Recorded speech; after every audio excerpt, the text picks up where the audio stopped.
Alright. Ayan. Alright guys, ang mapagpalang araw sa inyong lahat.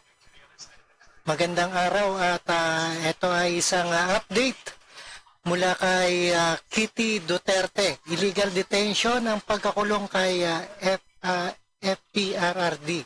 Walang medical attention, no? At tinawag na illegal detention ni Kitty Duterte ang pagdadala sa Villamor Air Base sa kanyang ama na si dating Pangulong Duterte. Matapos dumating sa bansa kaninang mula sa Hong Kong, no? Batay sa serye ang mga post sa Instagram ng bunsong anak ni Digong. Makita ang larawan na sulat mula sa isang doktor kung saan nakasaad ang nangangailangan ng dating Pangulo ng medical na attention. Panoorin po natin guys dito sa ating UNTV. Alright?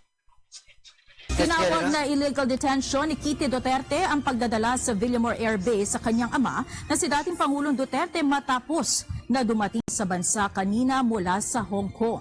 Base sa serye ng mga post sa Instagram ng bunsong anak ni Digong, makikita ang larawan ng sulat mula sa isang doktor kung saan nakasaad na nangangailangan ng dating Pangulo ng medical na atensyon. Subalit sa caption si Kitty, nakasulat na illegal umano silang nakadetine sa 250th Presidential Airlift Wing, Colonel... Ayan o. At illegal nakadetine ang Pangulong, ayan pa, ating walang medical attention. No? Jesus Villamor Air Base sa Pasay City, kung saan hindi umano pinapayagan ng kanyang ama na mabigyan ng kinakailangan nitong atensyong medikal. Sa isang larawan, makikita na sinusuri ang blood pressure ni Digong.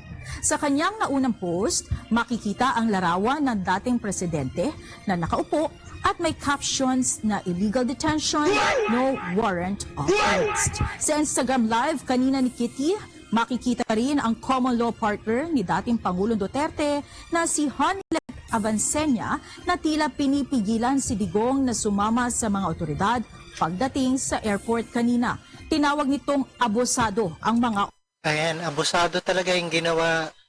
Ayan, Ayan, illegal detention ang pagkakulong kay FPRRD. Otoridad at wala umanong warrant. Abusado kayo na sila. Abusado rin. Dili mo hindi dapat ito agyanan. Ayaw lagi. Wala yung mga warrant. Wala lagi warrant.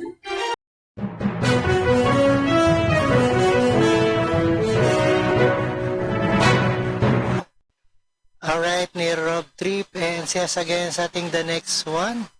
Alright, and peace out. Antabayanan po natin ang illegal na detention na walang medical attention ayon kay Kitty Duterte.